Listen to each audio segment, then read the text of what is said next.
Okay, we had a bit of rain, but the sun's just come out briefly, so just have a look at things. A few words about the jury duty.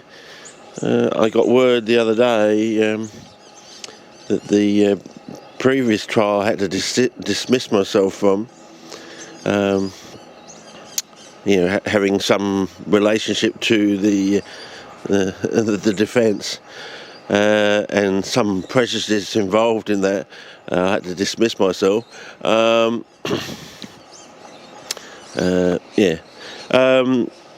word that after 8 days, I think it was 8 days and $40,000 in, someone let slip.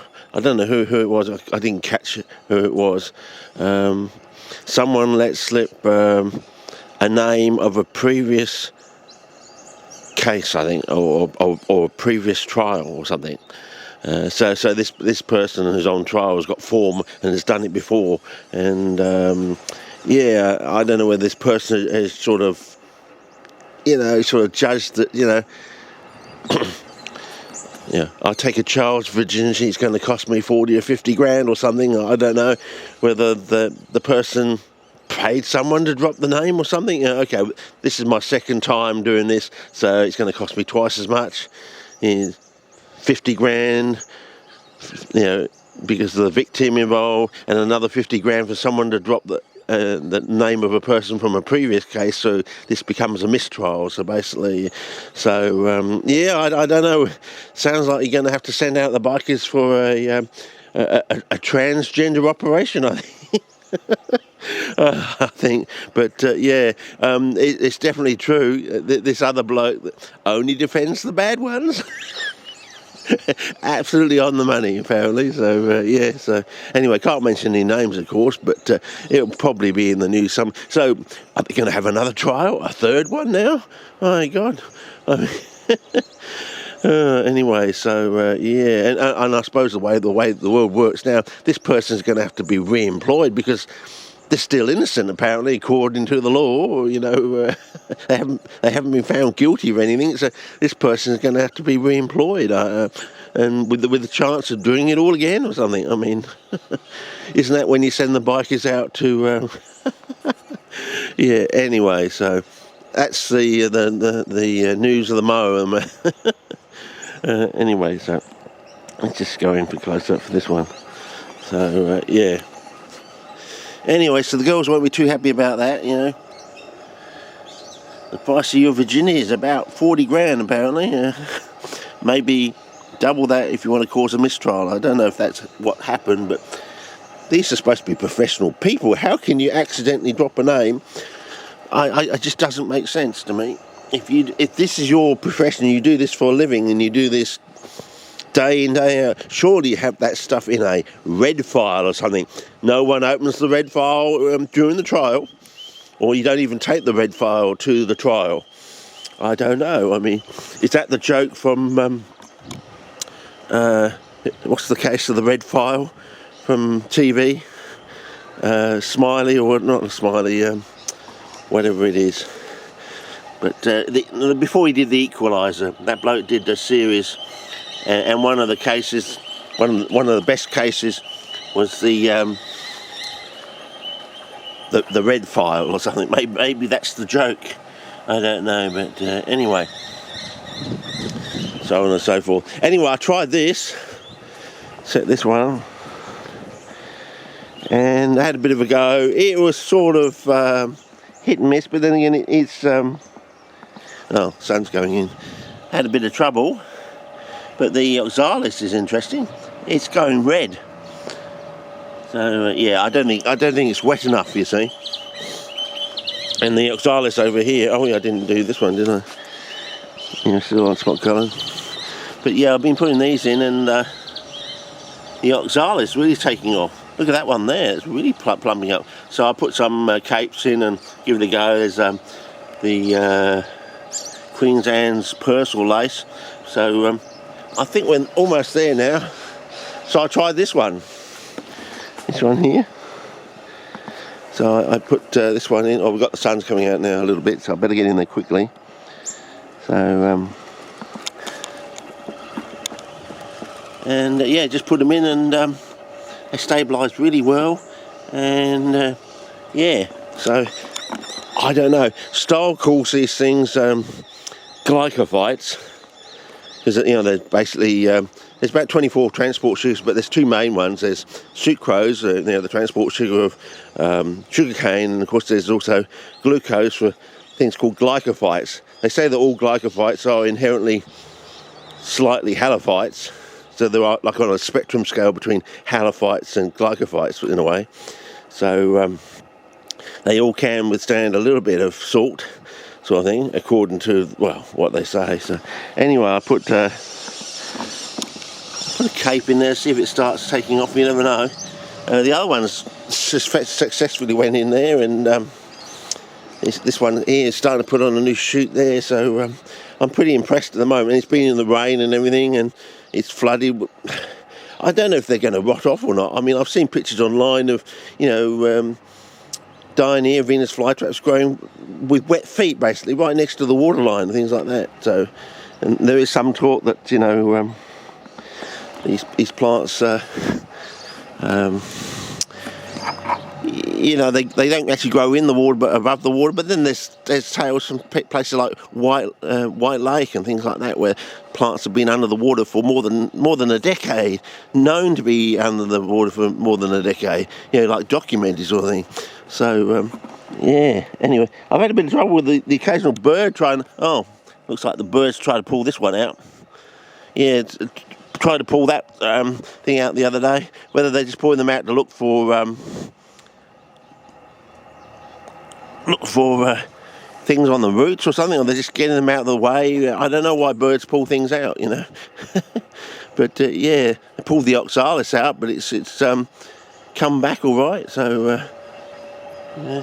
But I have noticed though the purple of the oxalis seems to be going red. So we might have a pathway eventually, once we can figure out what's actually going on, to turning red plants purple or purple plants red. It might explain why suddenly you had these parallel tracks between Cape sundews and flytraps.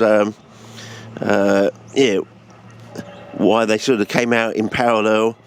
You had like all green, you had albino capes, and you had all green flytraps, and then you had red flytraps and red capes, then you had small flytraps, minimissima, and small capes, and the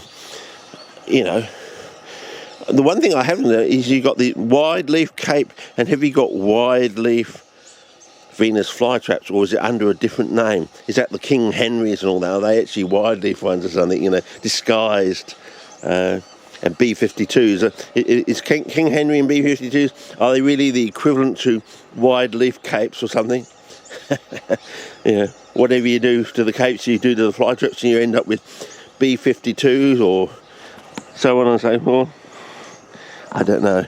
Anyway, yeah.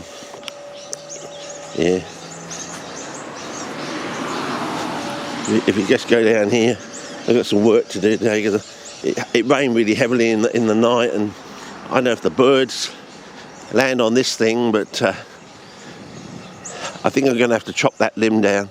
It's either going to crack, and if you can see this, it's about to bloom, you see, which is very unfortunate. I don't know whether I should wait a couple of... It looks like in there it's going to crack, I think. So I think I might just chop that one off, and it's in the way of the bird bath and all that, and the birds and everything, and it can't really appreciate nutters and all properly with that over the top of it. So yeah, I got the honky nuts. So this flowered in February, and now you got the honky nuts. So yeah, anyway.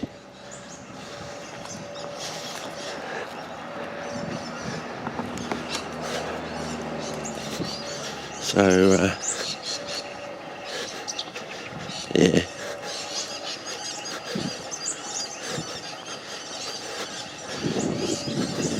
I noticed my neighbour's in amongst the red one now. He's got a white one, a white flowered. Because when they first came into the neighbourhood, we had the true pink Oxalis capensis, and eventually they faded over about 10-year period to these ones here, which are almost white looking, and now we got this. So I can see parallels between you know, capes and Dione and all that, and you know, eventually getting an all red Venus flytrap sort of thing. So yeah, anyway, just thought you'd like to know that. So if we can just get rid of some of these rainy days and go for my second nibble at the reservoir. So that might be more interesting than the second nibble, but anyway, we'll see. But anyway, that's about it for now. Keep you informed, but I'm pretty impressed the way I just put those straight in there and they didn't look back, basically. Whether it's like a milkshake in a way, a wooden milkshake, you know, they as the organics come out of the wood in the water, they just and break down products and things like that, and they just suck it up. Is that how they get their glucose in their transport system? It's not actually manufactured from photosynthesis sort of thing. They say that, you know, carnivorous plants need a lot of sunlight, but do they really? It's just you're not growing them in the right soil.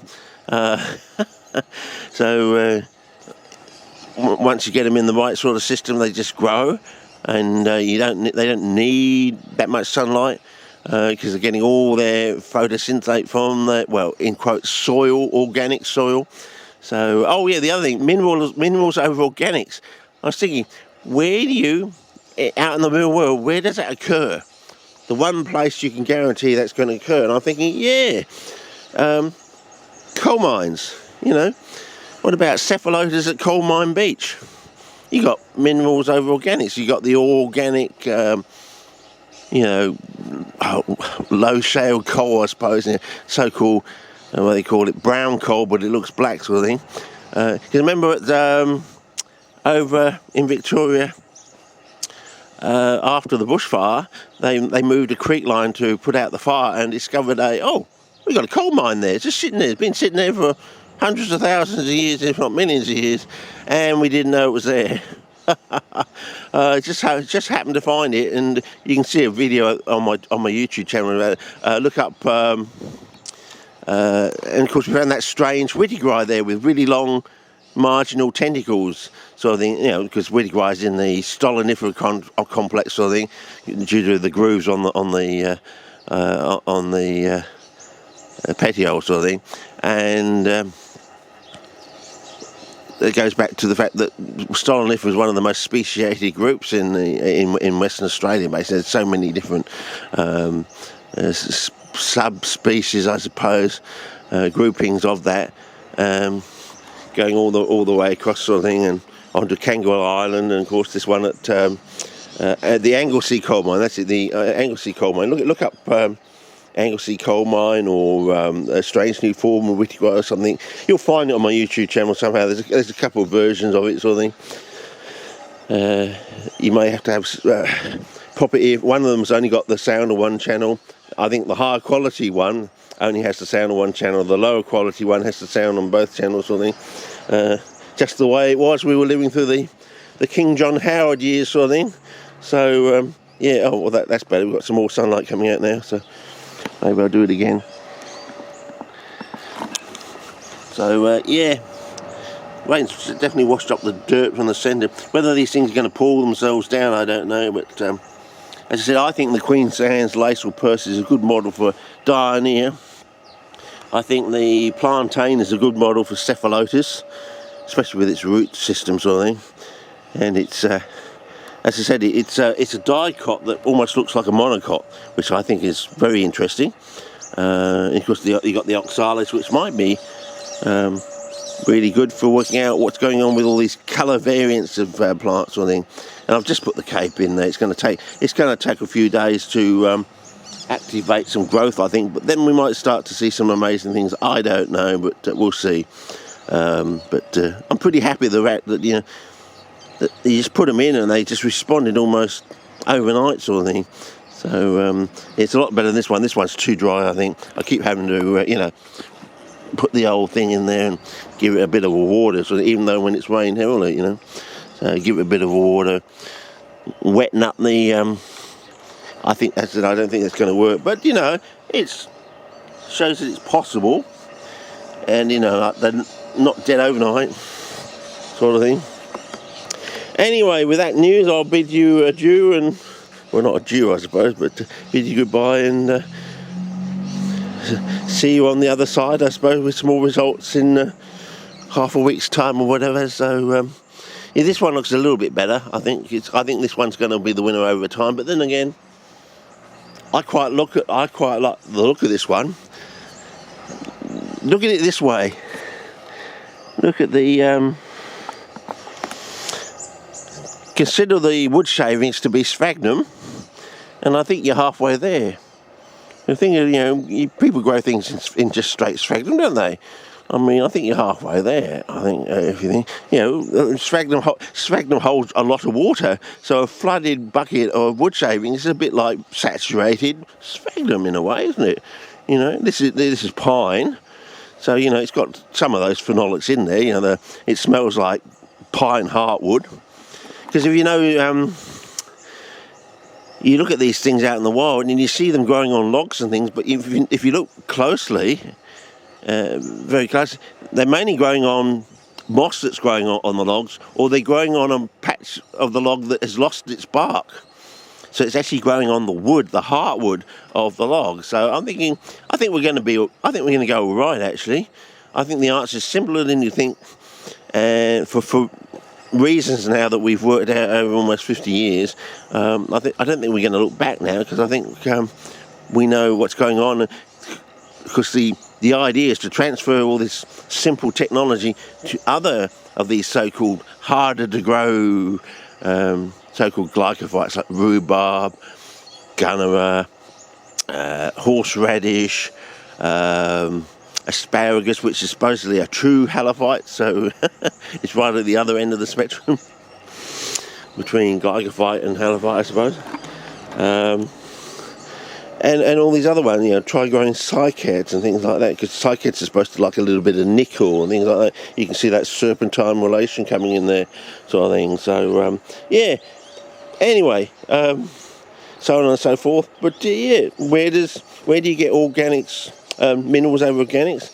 Coal mines. And, of course, that's where copper was first discovered cobalt was first discovered in coal mines. And of course you go from peat to lignite, you know, lignite coal, into true coal. And yeah, so peat bog coals and things like that. So that's where they first discovered cobalt. And of course cobalt was related to copper. Another incongruency. It's all these incongruencies, isn't it? You know, they don't like to be in have wet feet or flooded. Yet you can grow them in very damp sphagnum. You know, I mean, all these incongruencies, blah blah blah. You know, yeah, yeah. So what was the other one? I thought of another incongruency the other night. I've forgotten it now, but I'll probably put it on a future video. But yeah. Anyway, that's about it for this one, and I think we're on the way out now. The answer is much simpler than you think, and you're going to be kicking yourself for why you wasted all this time. But then again, it was always about tips and tricks, never telling you the real story, never telling you either they didn't know or they didn't want to let on, because basically you were running their hobby business, paying for all their materials with your expensive perlite or expensive peat or something, and all those weird things they had, like they were trying to sell you the medium-sized bales as though they were the large bales for the large bale price, sort of thing. And hang on, that's an I go online, that's an intermediate sized bale. They actually do have a large bale, and it's 200 and something litres or something, you know. This one you're trying to sell me as though it's the larger bale from the mini bale. It's actually the intermediate sized bale. Were you ripping me off, sunshine?